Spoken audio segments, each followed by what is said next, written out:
16 জুলাই 2025 আজ প্রথমবারের মতো পালিত হচ্ছে জুলাই শহীদ দিবস। দিনটি ঘোষিত হয়েছে কোটা সংস্কার আন্দোলনের সময় পুলিশের গুলিতে নিহত বেগম রোকেয়া বিশ্ববিদ্যালয়ের শিক্ষার্থী আবু সাইদের স্মরণে।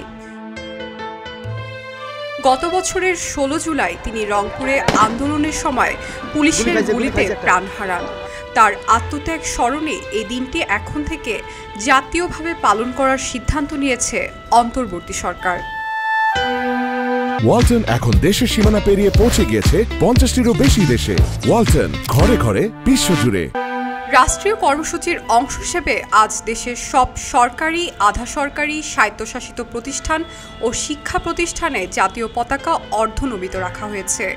পাশাপাশি সব ধর্মীয় উপাসনালয়ে শহীদের আত্মার মাগফিরাত কামনায় প্রার্থনা ও বিশেষ দোয়ার আয়োজন করা হয়েছে। আবু সাইদের আত্মত্যাগ ছিল কোটা সংস্কার আন্দোলনের এক মোড় ঘুরিয়ে দেওয়া মুহূর্ত। 2024 সালের 16 জুলাই আন্দোলনের চরম পর্যায়ে পুলিশকে লক্ষ্য করে কোনো হামলা না করেই বুক পেতে দিয়েছিলেন তিনি। সেই মুহূর্তে পুলিশের গুলিতে তিনি নিহত হন। তার ওই দৃশ্য মুহূর্তেই সামাজিক যোগাযোগ মাধ্যমে ছড়িয়ে পড়ে এবং দেশ জুড়ে ছড়িয়ে পড়ে ক্ষোভ ও প্রতিবাদ। একে কেন্দ্র করে আন্দোলনের রূপ নেয় গণ আন্দোলনে এবং পরবর্তীতে সরকারের পতন ঘটে। আবু সাইদ স্মরণে বেগম রোকেয়া বিশ্ববিদ্যালয় প্রাঙ্গণে দিনব্যাপী নানা কর্মসূচির আয়োজন করা হয়েছিল। কর্মসূচির মধ্যে ছিল শহীদের কবর জিয়ারত, কালো ব্যাজ ধারণ, শোক র্যালি, স্মৃতিস্তম্ভ ও তোরণ নির্মাণের ভিত্তিপ্রস্তর স্থাপন, চিত্রাঙ্কন প্রতিযোগিতা ও মিলাদ মাহফিল।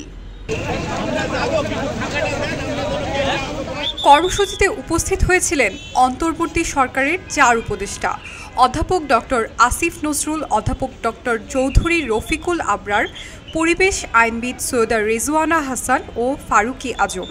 এছাড়া ইউজিসি চেয়ারম্যান ও বিশ্ববিদ্যালয়ের শিক্ষক, শিক্ষার্থী ও শহীদের পরিবারের সদস্যরাও অনুষ্ঠানে উপস্থিত ছিলেন।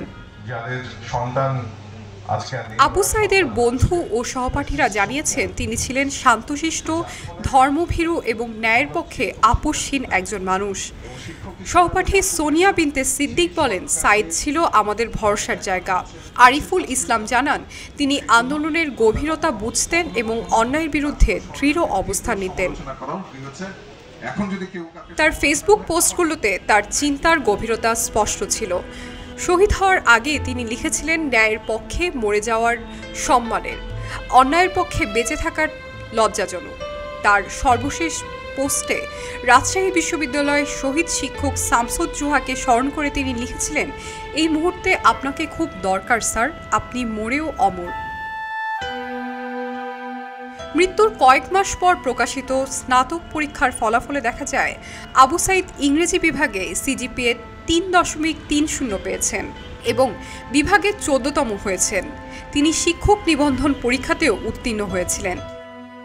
গত বছরের 16 জুলাই শুধু আবু সাইদি নয়, ঢাকার সবুজ ও শাহজাহান, চট্টগ্রামের ওয়াসিম, ফয়সাল ও ফারুক সহ মোট 6 জন শিক্ষার্থী পুলিশের গুলিতে নিহত হন।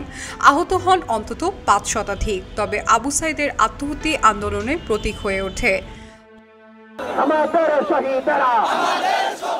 আজ দেশের নানা প্রান্তে ছাত্র, শিক্ষক ও সাধারণ মানুষ আবু সাইদকে স্মরণ করছে শ্রদ্ধা আর ভালোবাসায়।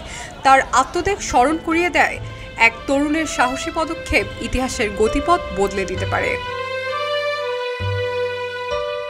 খবরের কাগজ, নিখাদ, নির্ভীক, নিরপেক্ষ।